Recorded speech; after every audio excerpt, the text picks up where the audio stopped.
Tochi and Ada had been inseparable since their university days at Unilag. Everyone called them twins, even though they looked nothing alike. Tochi with her glowing dark skin, gap-toothed smile, and natural afro. Ada lighter-skinned, petite, with long relaxed hair that always bounced like it had something to say. Wherever you saw Tochi, Ada was right behind. They shared everything: food, wigs, clothes, and most especially dreams. Or so Tochi thought. After school, their lives took different turns. Tochi started a small skincare brand that unexpectedly blew up on Instagram. In a year, she went from mixing shea butter in her mother's kitchen to being featured on Belanija. She bought a car, rented a 3-bedroom apartment in Lekki, started traveling for expos in Ghana and Nairobi. Ada, not so much. She bounced between jobs. Failed attempt at dropshipping. A heartbreak that left her living with her older brother in Igbita. But Tochi never judged. She always invited Ada over, always transferred money without being asked. Still, something had started changing. The first time Tochi felt it was during her birthday. She'd thrown a classy rooftop party, all-white dress code. Everyone gushed about how far she'd come. But Ada, standing at the corner with a red cup, only smiled faintly. Her compliments felt hollow. Later that night, as Tochi went through the photos on Instagram, she noticed something strange. Ada hadn't tagged her, liked, or reposted a single thing. Then came the little jabs. "Ah, you're getting fat, oh madam big girl. Not everyone has boyfriend sponsoring business. Some of us still hustle for every naira. No soft life." Tochi laughed them off, but her spirit began to stir with unease. Tochi had a business launch coming up. Her new organic soap line. She wanted to impress potential investors and had trusted Ada to help plan the event. After all, who else could she trust more? But on the day of the launch, everything went wrong. The caterer claimed they never got the final payment.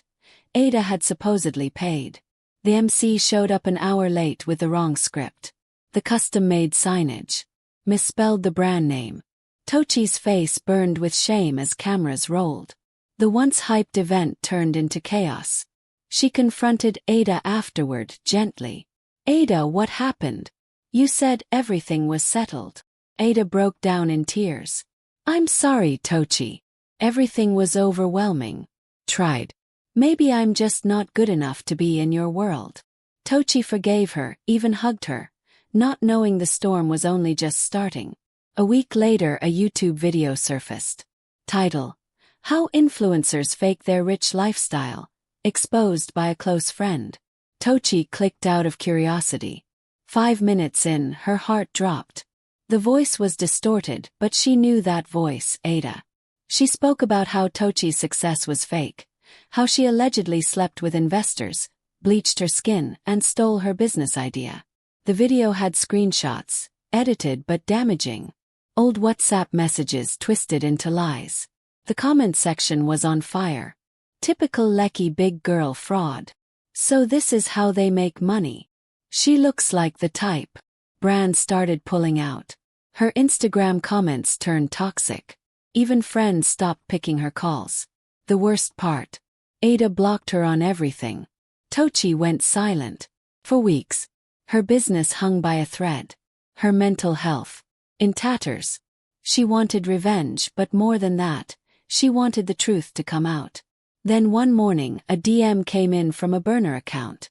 "If you want proof of who really posted that video, meet me at Bay Lounge tonight. Come alone." She hesitated. Was this a trap? Or the break she needed? She went. What she discovered that night shattered everything. Bay Lounge was quiet that night. Too quiet. The soft sound of Afrobeats played in the background, and the dim lights reflected off the water. Tochi walked in, heart pounding, wearing a baseball cap and sunglasses even though it was night. She sat at a corner table, hands trembling as she clutched her phone. A few minutes later, a young man in a delivery uniform approached her table. "You're Tochi." "Yes," she said warily. He handed her a brown envelope. "I was paid to give you this. That's all I know." Before she could ask another question, he turned and walked out. With shaking hands, she opened it. Inside was a flash drive and a note. The enemy you know is worse than the devil. Watch this and protect yourself. Tochi rushed home, locked her door, inserted the flash drive into her laptop. It was surveillance footage. Grainy but clear enough. First clip. Ada in a cafe, laughing and shaking hands with a shady influencer blogger, known for scandals. She was handing him a package. Second clip.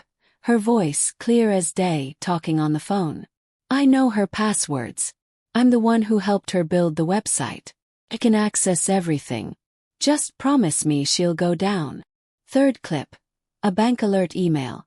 Nigerian Naira 500,000 credit from a rival skincare brand, notorious for stealing ideas. Tochi's mouth dropped open. This wasn't just jealousy. It was sabotage for hire. Tochi wasn't the type to fight dirty, but she had no choice now. With the help of a discreet private investigator and a tech-savvy cousin, she compiled her own evidence. Videos, chat screenshots, emails, and even the bank trail. Then, she did what Ada would never expect. She posted her own video. Title: The Truth: How My Best Friend Tried to Destroy My Life, with receipts. She was calm, composed, raw. She didn't throw insults. She told her story, truthfully. Then came the receipts. Within hours it went viral. Blogs reposted.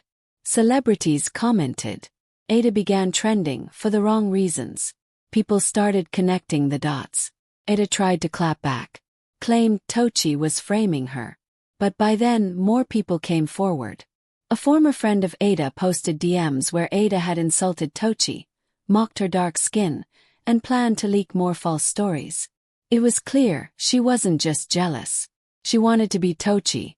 But envy never wins. Tochi's followers returned. Brands issued apologies. Some even offered bigger deals, admiring how she handled the situation with grace. Ada. She deactivated all her accounts. Her brother reportedly kicked her out after her lies went viral. No job. No allies. Nothing but silence. Tochi sat in her apartment weeks later, looking at the empty chair Ada once loved. She felt sadness. Not anger anymore, grief. Grief for a friendship that once felt real. Grief for the sisterhood that never was. But also gratitude for surviving.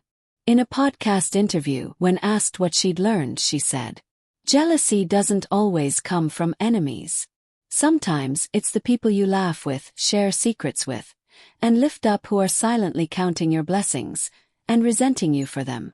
If you're shining, protect your light. But don't let bitterness dim your soul." It had been 3 months since Tochi's video cleared her name.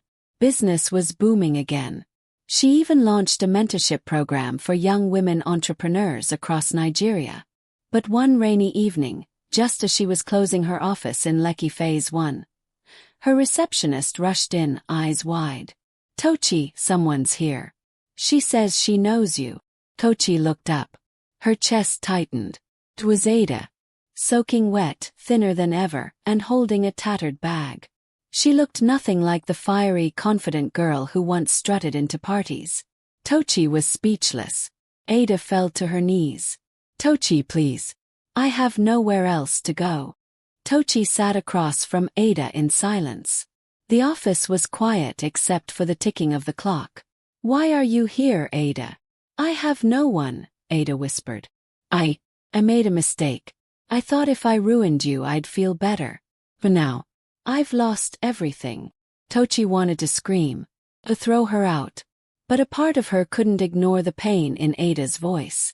"You didn't just gossip. You planned. You tried to ruin me. Why would you think I'd help you now?" Ada sobbed. "Because deep down, I knew you had the heart I never had." Tochi didn't give her a place to stay. She didn't offer her money. But she didn't call security either. She gave Ada one thing, a chance to speak. And when Ada finished, Tochi said, "You need therapy. Not me. Go fix yourself. Apologizing doesn't erase consequences." Ada nodded slowly and stood up.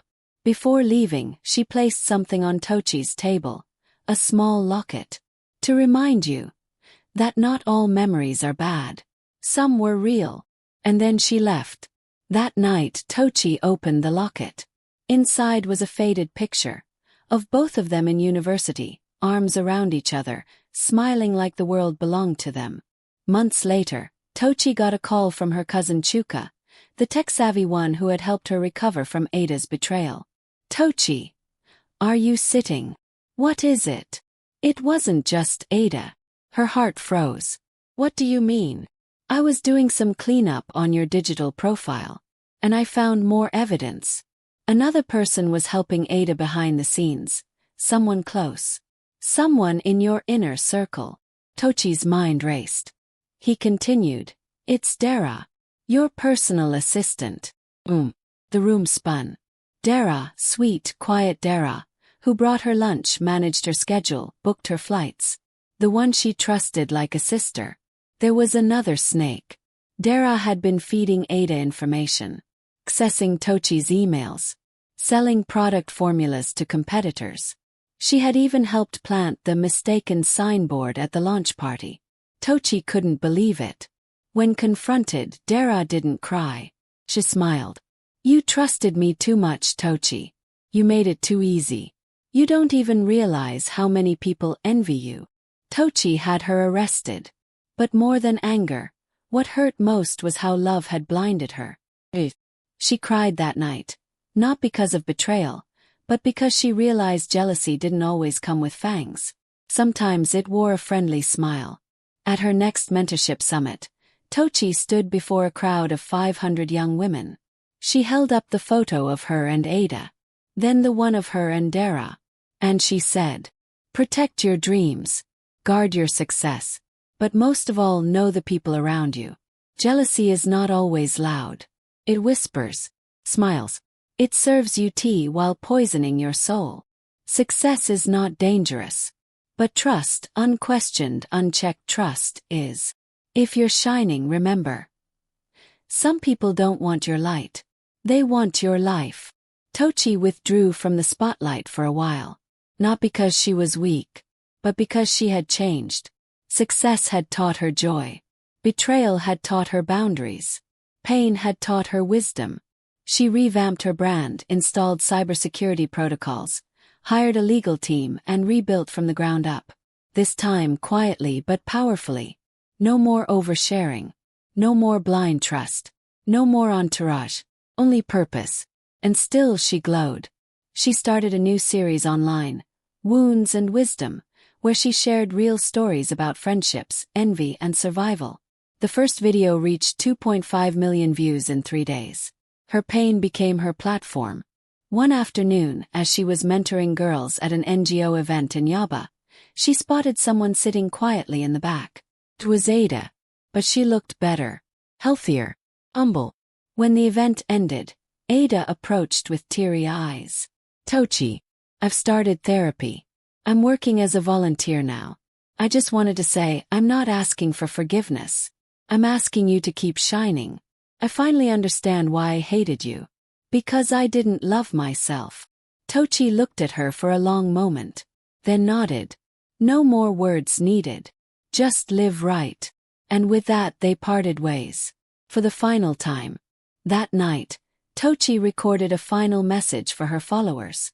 In a candlelit room with no makeup, she looked into the camera and said, "This is for every young woman, man, friend, sister, brother, who has ever been betrayed by someone they loved. Listen carefully. Not everyone will clap when you win. Not every friend is a friend. Some people come into your life as supporters, but they're only there to study your weaknesses. Don't dim your light to keep others comfortable, but learn to protect it. Be kind but be wise. And remember, jealousy doesn't just kill friendships. It kills souls, slowly, silently, without mercy. Shine anyway, but never let your guard down again." What nobody knew was this. Tochi had suspected Dara long before the investigation. She had planted false info in an email about launching in South Africa. Days later it leaked to a competitor. That was the test. She had set a trap. And Dara fell into it. Tochi wasn't just a victim. She was a survivor who learned to think 2 steps ahead. And from that moment on, she vowed, I will help the next generation win, but I will also teach them to watch their circle. Because betrayal doesn't come with horns. It wears a smile and says, I'm proud of you. Kindly subscribe, like, and comment for more interesting stories.